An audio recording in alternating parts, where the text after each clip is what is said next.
Hello there, this is Tete.Depunk, and we are having another series in our podcast of the nuts and bolts in writing. Today we're interviewing Fortunus Games. Fortunus Games is currently working on Sam in New York, which is a multimedia project in the form of a visual novel and webtoon comic. Sam in New York tells the story of a young man trying to discover his purpose in life as he is torn between his parents' desire for him to become a lawyer and his own love of the stage. So, beginning with this, we're exploring some new and different facets in the series. And first of all, I just wanted to greet you and say hello. And how are you doing? Hi, I'm doing very good tonight. Thank you for And, asking. How are oh, you're you? very, I'm doing very well. Thank you very much. So, the first question to start off with. So, the first question is, Sam's story opens a facet and explores the challenge of the American melting pot. While the promise of the melting pot, while the premise of the melting pot has promised the collecting and homogenization of all cultures into one unified, what does one say from a single individual perspective, such as Sam's? How does he think of this concept? Very good question. As previously covered in my session with Hellevorn yesterday, the melting pot plays a very important role in Sam in New York because this is how Sam defines his identity, or I should say, in contrast to the melting pot ideology. Sam doesn't really believe in the melting pot ideology.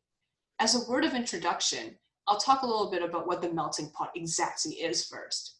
The melting pot is actually a play written and performed during the early 20th century by playwright Israel Zangwill about a Russian Jewish immigrant who decides to come to America and leave all the awful experiences he had in the old world, which was the pogroms, behind. He falls in love with a Christian Russian woman and later finds out that her father was the one who created a lot of the problems he and his people were suffering from back in Russia. Nonetheless, he gets married to this woman and decide to leave the past behind them because they are now in America and they are Americans. In short, the melting pot has had a large influence on America's concept of identity, since it basically holds that even though immigrants come from many different cultures, they should just all assimilate into mainstream American culture and leave all the grudges, languages, and religions of the old world behind. However, the melting pot wasn't equal opportunity. People who were deemed non-white, such as Chinese, African Americans, etc., were not really considered, quote, worthy enough to be melted into the melting pot. The ingredients of the melting pot were mostly white and referred to the European immigrants who came over in the late 19th and early 20th centuries. Beginning into 1890s, large numbers of Southern and Eastern European immigrant groups, such as Italians, Jews, and Poles, arrived. This is in contrast to Chinese arrivals, who instantly met intense hostility and new laws in the 1880s tried to exclude them. Many of them still illegally arrived in America. Hostility eventually forced many of these Chinese immigrants into Chinatowns or ethnic enclaves in the larger cities, where they lived a culture apart and did not assimilate. So the melting pot, in short, did not give equal opportunities for people to assimilate based on race. Furthermore, even these Eastern and Southern European immigrants faced discrimination, despite being considered, quote, white.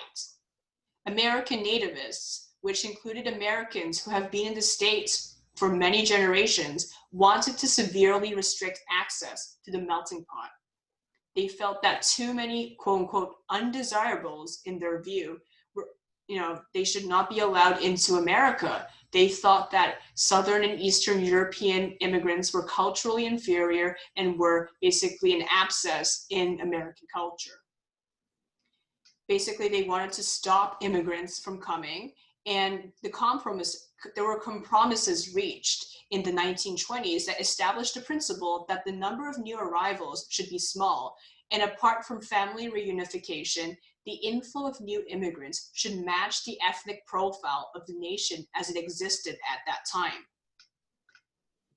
Why are we talking about the melting pot in Sam in New York? Sam lives on the Lower East Side, where most people are immigrants, especially from Eastern Europe and Southern Europe.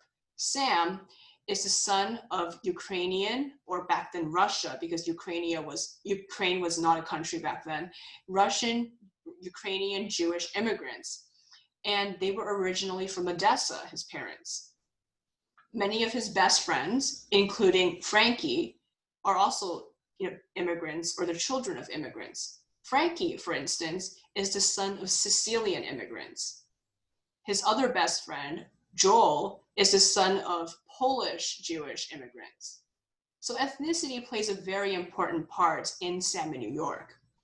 It is a fascinating way of understanding the different dynamics at play in multi-ethnic Lower East Side. Ethnicity is also not always so clear-cut. Sam in New York mostly focuses on the experiences of groups that would have been deemed, quote, ethnic white in today's society, which means they were, and in some respects still are, distinct from the white American mainstream. However, unlike Chinese and African immigrants, for instance, they were not considered so different that they were not allowed to assimilate into the white American mainstream. So what choices that ethnic whites were given were that they could assimilate into the white American mainstream or choose to keep their own culture. And this is something that Sam has to deal with while also navigating his demanding parents' desire for him to be a lawyer and his own love for the theater. So his struggle to define his identity is not only about his career, but also about his ethnic identity. He is given the choice to assimilate into American society 100% and even change his last name, or to keep his own culture, or rather his parents' culture. Sam, canonically, despite whatever choices you make for him in the visual novel, does have a very strong bond with his parents' Yiddish culture. As a result, he finds it very difficult to choose between assimilation and preserving his own culture, because he has a very deep bond with this language of Yiddish, and he thinks it's a very deep part of his culture and his experiences. And he doesn't really want to kind of, just basically admit to society that, mainstream white American culture is superior. One of the things that Sam really takes an issue with regarding the melting pot is the unsaid assumption that mainstream white American society is superior to that of everyone else's culture. And this is something he finds offensive, and he seeks to challenge this assumption when he talks to people like the dean and other people at his law school. This is absolutely fantastic, that Sam's story is able to explore this, as well as Sam, challenging that very embedded and unfortunately enrooted, opinion and belief that unfortunately still survives, in different nuances today. How would you say, are there any specific, like values or traits, of the, white American, WASP essentially, culture that the nativists were trying to, maintain? Are there any traits or values that contrast with, Sam's beliefs that he finds, in his parents' Yiddish culture? Yes, I think one of the things that Sam takes particular offense to is the obsession with making everyone the same. The culture that his parents came from, because they came from, multi-ethnic, cosmopolitan Odessa, where everyone was pretty much an immigrant, because Odessa was pretty much a new city. It was established in the early 19th century, and his parents had immigrated there. Well, not like they were born there, but then their parents had went there in the mid 19th century. Before, they were actually from Belarus, like Minsk. Right. So Odessa itself was an immigrant city in many ways. So basically, coming from Odessa, his parents really promoted the idea of pluralism in his household, that you should respect different people's cultures, different languages, different religions, and that, Sam was also given the choice to choose his own religion. His parents are ethnically Jewish, but they chose to become atheists despite being raised in religion, and they want to give Sam the chance to determine what his religion is. So this is something he doesn't like about WASP or mainstream American society, because he feels that mainstream American society basically operates on the assumption that being WASP, white Anglo-Saxon Protestant, is automatically superior, and there's no debate about it. Even though America claims to be a democratic country where every immigrant's culture is respected, in the end, if you're telling everyone just to throw away their culture to become another WASP, isn't that disrespectful towards those people, right? It just means that, we don't really care about what you actually want. You just have to do everything that we tell you to do. And that's something that Sam doesn't like, even in his own personal life. He doesn't like it when people make decisions for him. He really has a problem with authority in many respects. This is why he doesn't get along with the dean and other people like him who assume things about Sam just because he's from an immigrant family and because he's not a WASP, and because even his own parents, he doesn't get along with them because they tend to be authoritarian. So in a way, Sam is just against all forms of authoritarianism. That's excellent. I mean, and it really shows too that, it really does show, how essentially the premise of the melting pot, the American melting pot, is essentially an empty promise and a contradiction when you look at its, technical definition as opposed to its actual application in American society. I agree, yes. And this is what Sam discovers as he gets older. I think when he's younger, like when he's 13 or 14, he believes in it. He really thinks America is pluralist, and he's really glad to be an American. But when he goes to law school, he discovers the world of, xenophobia.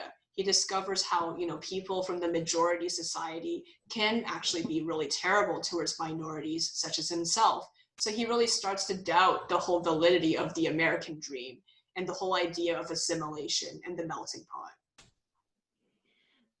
That in itself, this is absolutely fantastic that you have, that with Sam's story that you can explore this. It's a topic that I think a lot of people, they will either shy away from it, gloss over it, or else they will make it so black and white that it just doesn't seem realistic or relevant.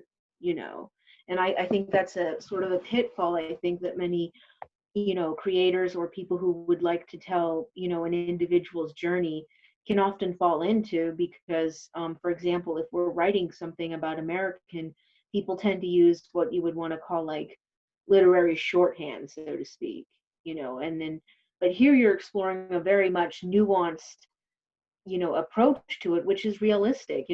Many times discrimination, xenophobia, ethnic, clashes and ethnic discrimination, they're not always blatant, they're not always, spoken outright. Sometimes they're done as simply as a thing of, for example, if you're in university and you're treated differently, or if people in authority or peers make assumptions, that in itself, shows the extent of the xenophobia. And sometimes it's that being subvert that can be, much more damaging than, if it was outright, because at least with outright, it can be recognized and called out. But if it's subvert, then it goes unnoticed or just generally accepted, like, oh, they didn't mean anything by it, or, you're overreacting. So it is good to see that this is explored in Sam's work. And it seems that you have done an excellent job in showing that, and I think, like I said, a lot of creators, may shy away from it or make it black and white. Here, you've done an excellent job in conveying nuance. Thank you so much. I also intended for Sam in New York to be part of a conversation that many authors have joined in about the nature of living in diaspora and being, a third culture kid, as I previously mentioned in the first episode. in a way, Sam in New York is kind of constructed to be the opposite of works like the Joy Luck Club, which is, one of the most famous works in the Asian American repository. And that I found out, interestingly enough, while I was in Poland, because when I was in Poland, I was at the airport and I saw the book and I'm like, what is this? And I flipped through it and I thought it was very exaggerated. I thought it was, very typical, because I read many books written by American authors who are of an immigrant's family or immigrant origins. And one common theme that I never really liked when reading these books is that all the second generation children, like the ones born in America, invariably hate their parents' culture. And I thought this was repetitive because yes, there are people like that, but why is every famous book written by a second generation or third generation American always like this? It's always about the second generation person falling in love with someone from the majority culture. And they're like, yeah, I don't like my parents' culture. It's so restrictive. I like American culture because it's individualistic. It's freedom, it's democracy. Oh, this is so great. Why do I have to be born to an immigrant family? And it just feels like it's very repetitive, and it's also perpetuating a lot of stereotypes that I want to break in Sam in New York. Sam, in contrast to these characters I was talking about, is someone who's confident about the culture he comes from. He comes from the Lower East Side, which has a burgeoning and very lively Yiddish tradition. There's Yiddish theater, which he loves, and like there's Yiddish vinyls, like there's everything. Like what I'm trying to say is that Sam doesn't hate his parents' culture. He finds Right. frustration with his parents' personalities, but that has no reflection on his parents' culture because he knows so many other people who are also Eastern European and Jewish, and they all have different personalities. They are not all, the same as his parents. So he doesn't make these harsh generalizations about how a culture is like just because his parents happen to have some negative traits. And this is a little bit different from how, in, for example, Joy Luck Club, the daughters all assume, I think, that the mothers, because the mothers have very harsh personalities, they assume that it's because of Chinese culture. But I think that's very unfair. I mean, if your only exposure to Chinese culture is, your mom and she happens to have a mental illness or she has a very harsh personality, how can you claim that she represents that culture? Maybe she only represents herself. And this is what I wanted to explore because we don't really get to see that in a lot of immigrant fiction. There's so many assumptions about how a culture is like just because your parents are that way. Exactly. I think many people kind of, there's this big mistake that I think many people make. Well, I think all people make just because of the way world and life is. They think that personality equates, culture, and that's not true. I mean, there are certain values and traits that, cultures may, prioritize or value over others, in various cultures, and that, may influence someone's decision or mindset to a degree. However, if you cannot base an individual's personality and say, oh, everybody who is of this ethnicity is like this, like, oh, this person's bad tempered, therefore this culture is, all the people are bad tempered or something of that nature. And so speaking of, the whole fabric of the, immigrant society in the Lower East Side, you have a very fascinating cast of various characters, namely people in Sam's life whose influence can alter Sam's choices and contribute to his personality. And, essentially their influence, influences him, causes him to, grow and develop and, maybe reevaluate a lot of things. There's one character that you have in particular, Katya, who is also a potential love interest. We'd like to find out more about her, like who is she and what role does she play in Sam's life, as well as her role as an individual in her own journey and growth. Great. So behind me is a picture of Katya. And Katya is a factory worker and she's rather impoverished. She, as you talked about previously, you mentioned in your introduction, she is also an immigrant and she immigrated at 10 years old from Tver, Russia. Her father, Timofey, died when she was 15 in a factory accident, and she's been alone with her mother and younger sister Lisa ever since. Katya first meets Sam in front of Sam's favorite deli, Feingold's, after he accidentally splashes her on a rainy day while parallel parking. She was standing behind the car at the wrong time, at the wrong place. Katya is generally a morose, serious woman who is rather pessimistic, although deep inside, she is soft and wants to learn how to trust people and love life again. She is very tired due to working full-time and overtime at a textile sweatshop where she also puts to use her talent at fixing machines. When she first meets Sam, she isn't sure what to think of him at first. Sam, even though he is also technically from the Lower East Side, like she is, and is also economically disadvantaged, though not as much as she is, he is too cheerful for her. She is a bit suspicious of him and thinks that he must be faking his cheerfulness, and doesn't quite understand how anyone can genuinely feel that way about life.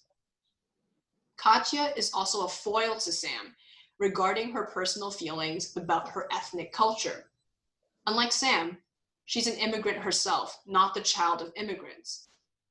Her whole family immigrated with her, and she distinctly remembers a childhood growing up in the rural part of Tver, Russia. Sam, on the other hand, was born on the Lower East Side, and he's never lived in Odessa, where his parents were originally from. As another point of contrast, Odessa is located near the Black Sea and is very close to Moldova, and as such, the climate is much hotter and closer to the Mediterranean climate than Tver, which is north of Moscow. So while both Sam's parents and Katya immigrated from the Russian Empire, they have very different experiences. Furthermore, as we already know, Sam and his family are of Jewish extraction, while Katya is of Slavic origin and she's not religious anymore, but originally, her family was Orthodox Christian. So this means that both Sam and Katya have very different perspective on what it means to be a Russian American immigrant. Katya, also unlike Sam, has a slight accent when she speaks English, due to working at the sweatshop, where everyone is an immigrant, so no one speaks in typical American English. As we know, Sam sounds very typically American. He sounds so American that if people didn't know his last name, they would just think he's just 100%, WASP almost. Well, except for those Yiddish words he keeps on sprinkling into his speech. Right. Mm-hmm. Yeah. So Sam, in an interesting twist, even though he's not viewed as authentically American due to being so embedded in the Yiddish culture and the fact that his parents are immigrants, Sam's actually Katya's first authentically American friend, because previously Katya was very embedded in the Russian, Ukrainian, and Polish immigrant communities, where many people did not speak English or spoke a very poor English. So Sam is the first friend she has who speaks very American.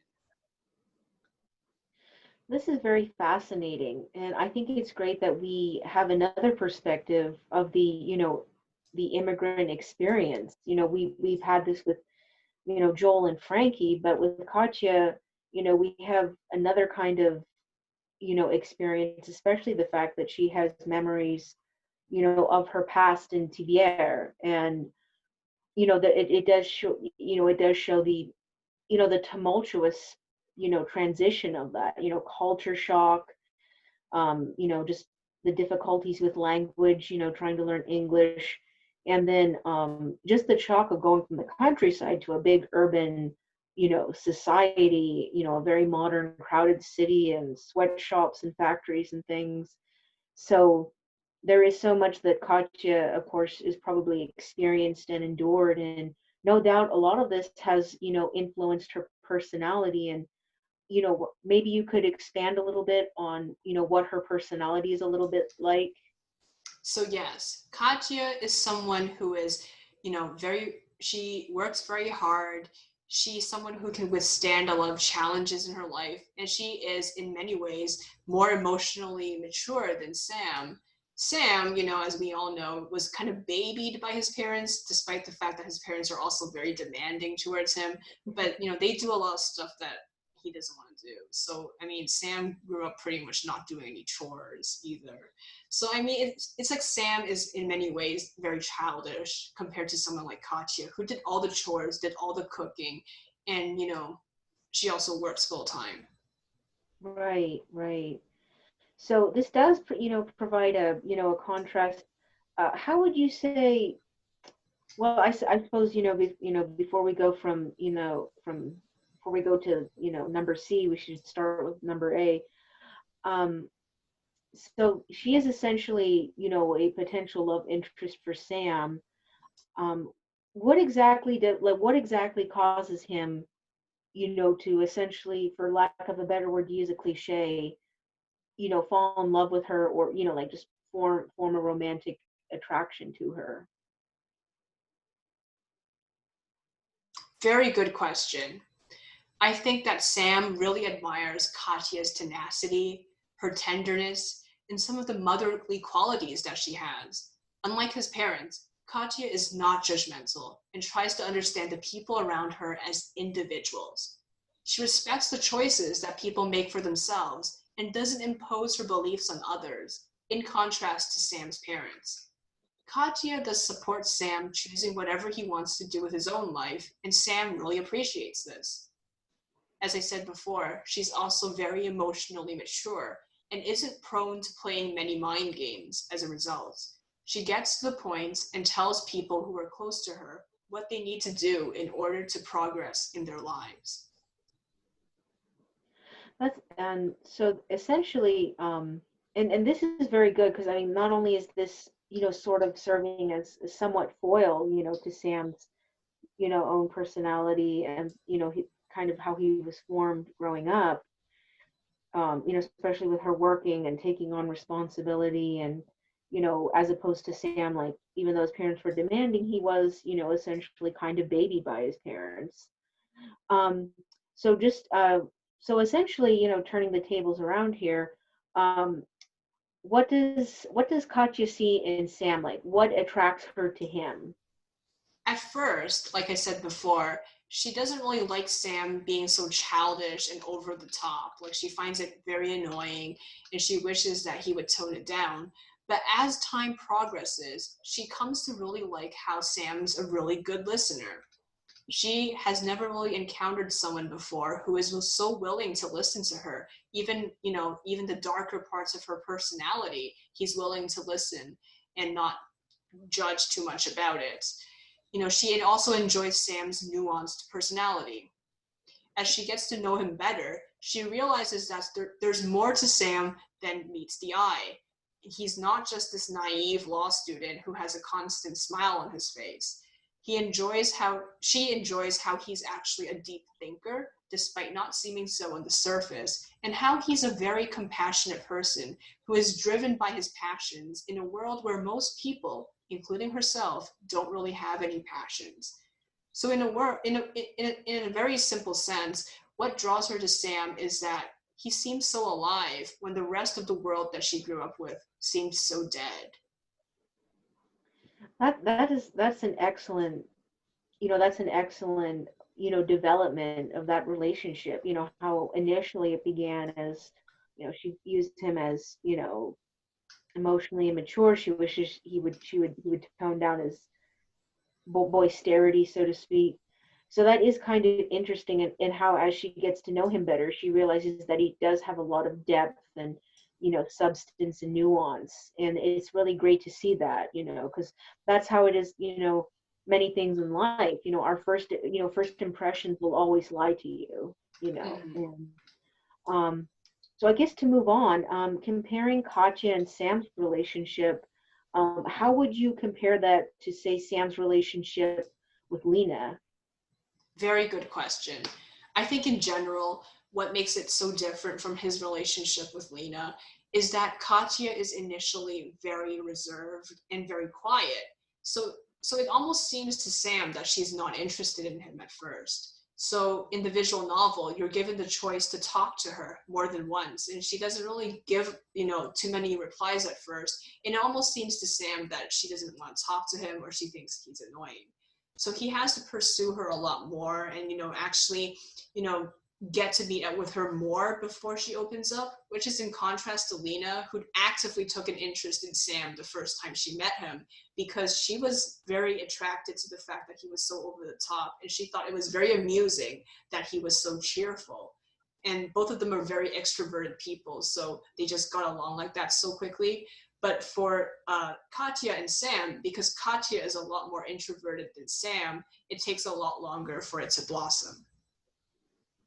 Right, right. This is a very interesting contrast, and it sort of shows how, like, in relationships, how people, like, say two people, they may have similar, personalities and things of that nature, how that influences and, forms the basis of their relationship and, launches the development thereof.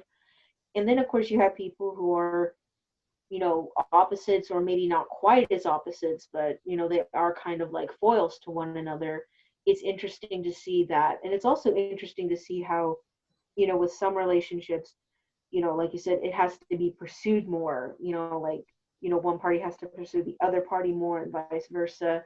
So it is interesting to see this.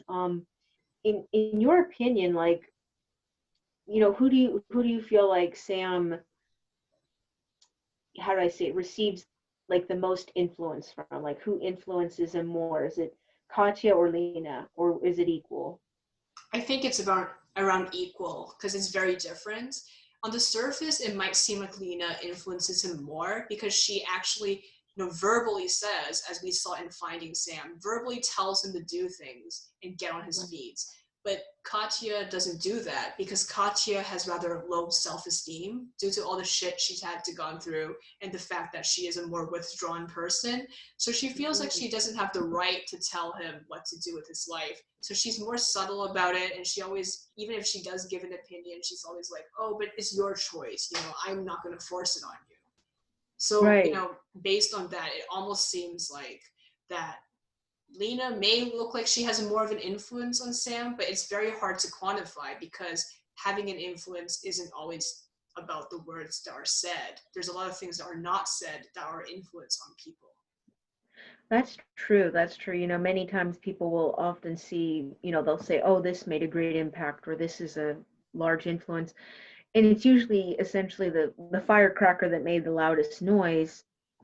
But, it's actually those, subtle nuances. It's the things that aren't always said, but rather the things that are thought of and processed and applied in nonverbal ways, or just very subtly, that can have equal or even more extensive impact in a relationship or on a person. Exactly. Right. Well, continuing on to this question, so going to move to sort of a bigger picture, if you will, more generalized picture. Um, how is Sam's love life? For example, like, how does Sam view romance, you know, from taking the example of the perspective of his parents' example versus the American modern concept thereof, or, at least in his time frame? I think that Sam doesn't really know that much about his parents' relationship because Lev and Riza are not really demonstrative, especially since they're very overworked, they're very tired, and they're kind of cynical about a lot of things. So growing up, Sam didn't really have this model in his life of how a real life relationship works. I mean, in contrast to what he saw in Yiddish theater, which is obviously over the top. Right, So right. in real life, he doesn't really have that many examples. And he thinks that his parents are just really tired people who seem like, from what he knows, it seems like they fell in love with each other because they happen to have the same beliefs. So it seems like, they're very obsessed with what kind of beliefs you have. Like, you have to agree with this person, not 100%, but maybe 90% in order for you guys to be together. And Sam is someone who thinks that opinions, while important, don't really determine the quality of one's relationship. He thinks that, maybe mutual support is more important and not just having all these political opinions or, having a certain view on life. So Sam is more open in a sense because he doesn't think your partner has to be very similar to you in terms of opinions. Right, right. So this is very interesting. Um, so what does Sam think of, like, the American sentimental type of romance? Like the sort of thing that's been perpetuated in the media since the 1920s and such. He knows that it is an exaggeration because, as someone who's been studying the theater, albeit informally, since he was, 5 or 6, he thinks that everything in the theater is exaggerated. It's not supposed to be, a realistic portrayal of how life is. It's because so many people they're like Katya, they're so tired, they're so poor, they don't have time to really experience life. So ironically, they have to go to the theater to experience these very exaggerated emotions that, temporarily give them some sort of emotional release. And Sam realizes this because he uses theater, as I previously said with Helleborn, as a way to understand his own emotions and human psychology. So he realizes the role of escapism that theater often plays. So, this is kind of also tied into a previous question someone had asked on Instagram about what kind of roles that Sam likes to play. As he gets older, he actually gravitates away from roles that are highly romantic and highly exaggerated because he feels like they don't really contribute to the human condition. He feels like it's just mere escapism, and he really likes to play roles that explore more like nuances in the human condition. So as you saw in Finding Sam, the epilogue, he likes to play Hamlet as an older person. Like, I mean, not older, but like in his 20s, like when he's like 26 or so, he plays Hamlet finally. Because when he's younger, he didn't really do as good of a job as Hamlet. He felt it was too fake. He felt it was too pretentious. And it wasn't only until after he goes through more life experiences that he can actually put more pathos into this role. That's very fascinating. I mean, that in itself, it's really wonderful to see, a person that's self-aware. I mean, I mean, it's reality. Many people are self-aware. Many people know that many concepts of romance, particularly the American modern, which has been around since the 20s, is exaggerated. It is sentimental, just like in, Yiddish theater, which is kind of like emotional shorthand, so to speak. Because many times, I think many people want to fall into the cliche of someone being naive about it, or not being self-aware, or that they put too many high expectations on it, on the premise of romance. But it's nice to see a character or an individual like Sam who doesn't put all these expectations. However, he does want to explore and expand on it, and he wants to challenge some of the notions, and he wants something that's realistic but at the same time effective. It makes impact on both parties. Yeah, that's a really good observation. I think that Sam, elaborating on your question, generally thinks that, a lot of things in society are mass produced. It's for the masses. It's for people who want escapism. It's for people who want to consume and not really want to think after work. So he understands where romance comes from this aspect. It's not supposed to be realistic. Just like, well, I guess did they have like I haven't really thought about it, but like it's like the modern equivalent of a lot of fantasy novels or like like those like stuff about like those science fiction novels that are really like pulp fiction. Oh my gosh, yeah. That's what I mean. Like not the deep kind, but like stuff that's just mostly for people to kind of burn a few hours away each day. Yeah, kind of like Star Trek and Star Trek novels and fan fiction. Exactly. But in his Yeah. own personal life, Sam does actually have high expectations when it comes to love. I mean, he wants to be a good communicator, and he thinks that's key to having a good relationship. And one of the reasons why he doesn't want to be like his parents is because he feels like his parents have been drained of, their life forces, so to speak, because they're so tired and they're so focused on him, they don't really have time for themselves anymore. And this is something that Sam doesn't really want for his life. He doesn't want to fall into this trap that so many middle-aged people with children have. Right, right. That's very true. Well, I guess sort of two other questions, to further expand on this. Um, we know Sam's expectations of it, and we know, what Sam would like to see in it. Um, what does Katya see? Like, how does she view, romance? How does she, approach it, so to speak? I don't think she thinks much about it because, she's not very good at making friends even. At her factory, most people are not very communicative and most people are just so tired they don't have time to talk to each other. So in a lot of ways, Katya doesn't really have that many friends, and her best friend is actually her sister. So it's like she doesn't really know a lot of people outside of her community or her family, which is quite depressing for her. But she realizes it's reality for most people because they're so busy, they don't have time to socialize. And her own social skills are not that sharp either due to a lack of exposure. Right. Yeah, that is actually, quite heartening. I mean, it's very sad. So it is a very positive thing that she met Sam, and that Sam's vibrancy and vivacity, encourage her. It's almost, like it was, how do I say, it was a destined thing for her to meet Sam, since they both, reciprocally helped each other. Indeed. And Yeah. I guess she just had the general idea that, you just meet someone you kind of tolerate and then you get married and you have children. Like she doesn't really think about, having like these high hopes or even thinking that someone will actually understand her or try to understand her because she doesn't think she's substantial enough to have someone understand her. That's what she grew up thinking. Right, right, exactly.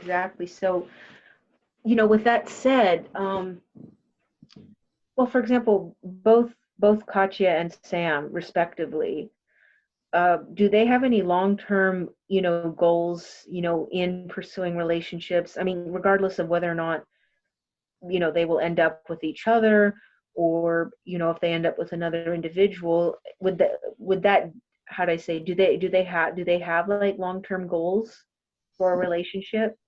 Oh, this is so hard to say because it so depends on who Sam ends up with, right? But let's just say that we're Right, talking about exactly. Katya because I think it depends on each different person. I mean, we will learn about it next week, but one of Sam's love interests is Frankie. Actually, like you get the choice of choosing him. Yeah, and I mean, for obvious reasons, I don't think he can consider like realistically marriage with Frankie because of the situation in the 1920s. I mean, even now, it Right, would be rather taboo, especially since Frankie comes from a traditional Catholic family.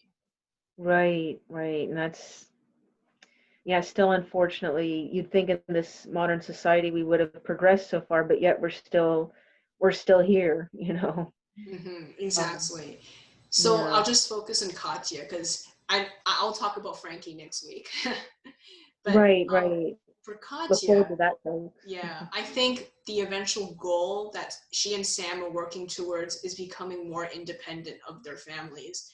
Um, Katya does not dislike her mother. It's just that her mother is a very depressive sort who doesn't really seem to have a goal in her life. And she just kind of seems like to be just drifting. And she's like, yeah, we're going to die one day. And this is all we live for. We just, barely make any money. We just put crap food in our mouths and that's it. And I think she really wants to get away from this mentality. And she really dreams of, kind of maybe moving away and living with Sam because she can't really stand living in this slum anymore with her mother constantly talking about death and all these negative things. Right, right. So, I mean, this is not only realistic, but it's very poignant. It really does show not so much the urgency, but the hope, the sort of poignant hope that Katya has. And, hopefully, you know, one hand, if she does end up with Sam, that would provide, a very promising future and take her away from that. And on the other hand, if she doesn't end up with Sam, hopefully she will, find another individual who will help her, achieve those goals and break out of there. hmm And yeah, I think Sam also wants to be more independent of his own parents because he wants to live his own life on his own terms. and doesn't want them breathing down his neck all the time, because he's really afraid that they're critical of who he chooses to be with too, not only about his career, but also about his marriage. And like, he doesn't really want, his future wife to live with him and his parents, because otherwise he thinks that she's going to be driven mad by how demanding they are. I mean, can you imagine Sam's parents as in-laws? Da, da. Yes, there's Kill Bill sirens in the background. So, yeah, no. Well, then, I mean, you'd have to worry too if it was somebody who was easily influenced. Then she joins the nagging bandwagon of Lev and Riza. So Oh, it's that like would be three annoying. against Sam. Like she joins the trio. Like no, no, no. And he's like, I've got three people against me, including my wife. Well, that's so annoying. I mean, it can happen. One can see that in various families, and there's like examples of that in experiences that people have recounted. So there is that potential worry. But yeah, I would not blame Sam's partner kind of being driven mad by Lev and Riza. I would be the same thing too if I had to live with them. I mean, visiting them's fine, even just visiting them every day, because then, after an hour or so I can run away, but living with them, oh my gosh, having to cook dinner with Riza. I mean, I guess cooking dinner with Riza would be tolerable, but imagine just like after dinner and everybody retires to the parlor and Lev is smoking his pipe and then he just goes on and on about something and Riza's like, and you have to endure this for all the friggin' evening. No, no, no. They criticize each other's political beliefs and they start getting political, and they might bring up something from Sam's past and say, this is why, the kids these days aren't working hard enough or something. I know, and then they're going to start criticizing the poor partner. They're going to like turn to you now, you, and Rice is probably not going to go on the bandwagon. She's not going to jump the machine gun yet, but Lev, once he's tired of like Sam and I need a new way to attack my son. I'm going to attack his partner. You, on the other hand, no. I mean, unless, however, said partner had the same views as Lev, and it's like just kind of like agreeing with Lev. Like, yeah, because he's so opinionated. Yeah. Best father-in-law ever. I agree with you. You're like the father I never had. Oh my gosh. But yeah. So, what are Sam's long-term goals, in a relationship? How do I say, we know that he doesn't want the traditional convention. Does he see himself like growing old with a partner, or not really? Like, is he more like more fluid about his long-term future? I think he's more fluid. I mean, he's definitely open to growing old with someone, but he realizes in reality sometimes people change. You can't really help people changing or yourself changing. So yeah, I mean, yes, divorce is a taboo, especially in that time period, but people change. And even if you don't get divorced, even if you are married to that person, maybe you're not as close with them anymore. So it's growing old together, but in separate rooms. Right. And in those days people didn't get divorced, on paper, but they may live separately. Like a guy's away on business trips so much that he takes up like a temporary residence somewhere else, but he spends so much time there that his partner hasn't seen him in who knows how long. Like, oh, it's been what, 8 months since I saw him last? Oh, well, whatever. Yeah, I mean, I don't think Sam is the person who's like, yeah, I have to be with my wife forever and ever and stuff like that. Every living moment of the day, like yeah, because like he thinks that people change, like I said, and he's not he's kind of a realist in that respect. He realizes people change, and that he himself will change because he already has changed, in the last 20 years of his life. So he realizes that people change, and that sometimes people want to change too. So he doesn't really put this expectation of being with someone forever on himself and the other person. He thinks it's too much, and it's also unrealistic, and it also creates a lot of tension. Right. That's, and you know, and that in that way, that's very healthy, because I think unfortunately when people think of things in the, traditional conventions, that pressure to have everything locked permanently for a lifetime, while that may sound endearing and poetical, in essence, it's very hindering, and it can be toxic or harmful to both parties, and that's why, generally speaking, people should have the liberty to have their own boundaries and be able to expand on their own. I mean, if they want to be in a lifelong relationship, that's fine. But I think people need to, consider that they need to give each other open space as well. Mm-hmm. And also, Yeah. as people grow old, the nature of it changes, right? A lot of people become platonic, and they don't Right, sleep right. together anymore. They don't have those kind of feelings for each other, and they might even have, I guess it wasn't as open back then, but people could have an open marriage, right? Like, yeah, I'm not interested in you that way anymore, but I still want to be with you. I want to live in the same house as you and have the same life, but I don't feel that attracted to you anymore. And I Right, think it's right. nice that people these days can take it not so personally. It's not an attack, because maybe you feel the same way too. You just don't want to admit it. Right, exactly. It's not an attack. It's not, in any way invalidating or compromising the integrity of the bond and promise, that two people entered in the relationship thereof. It's just a matter of, the pragmatic reality of that. And I think that's I think it's necessary for, people who want to write these stories to explore that, because too often we have this poetical locked for eternity, hand in hand, till we grow old and gray and, you know, wither to dust. Mm-hmm. Yeah.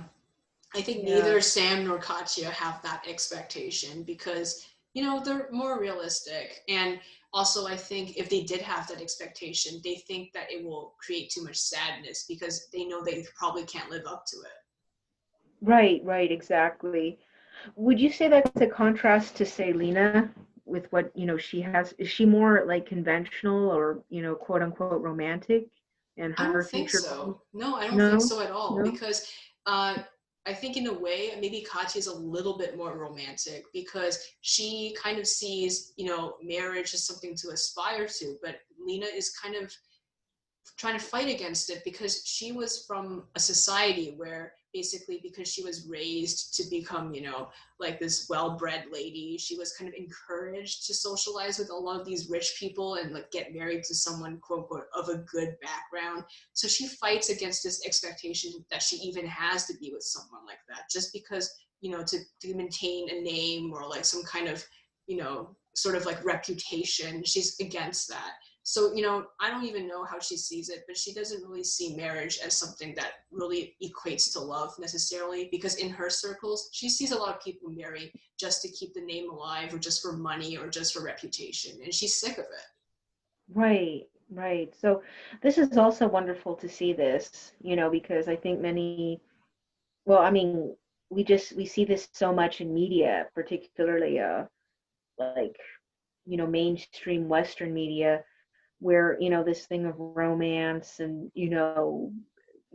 eternal bond, it's just repetitive so much. And, like you said, it doesn't show the change that people undergo throughout time, and neither does it show like people, having the choices of alternate things, because that's just the reality of life, and it's really great to see that, and hopefully that encourages more creators not to be afraid to show that, because I think many creators often feel, well, I need to, do this emotional shorthand for the audience's expectations. I mean, that's fine if they so wish to do that. That's the individual freedom and right of every creator out there.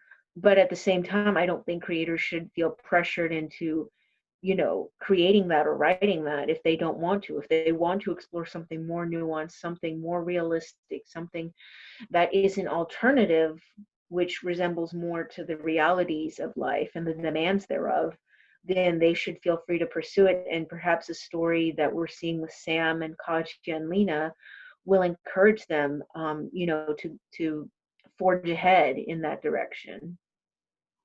Yeah, definitely. I hope so. Absolutely. Well, um, so I do believe that essentially concludes all the questions that we've had for this session, and it's been wonderful to, just see the nuance. We have covered a lot. We covered the melting pot. We covered, how people, they're, like the characters like Sam, Katya, and Lena's views on romance, love, relationships, and goals, and what they want to achieve in life. So we've seen a very extensive and deep, as well as expansive swath of, Sam in New York, with these particular aspects of it. Is there anything that you'd like to, any departing words that you'd like to give to the audience right now? Tune in next week to learn more about Frankie, and I can't wait to work more on Katya because this session has really encouraged me to think more about her because previously I've been putting her on the back burner.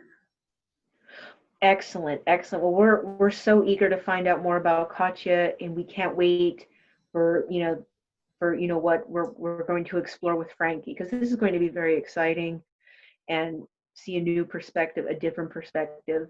So, so without further ado, I think we can conclude this podcast. And thank you so much for your wonderfully articulate answers, and for informing us of so much history, perspective, and many things that I think, our audience may not have been aware about, or just knew the, general vagaries about it.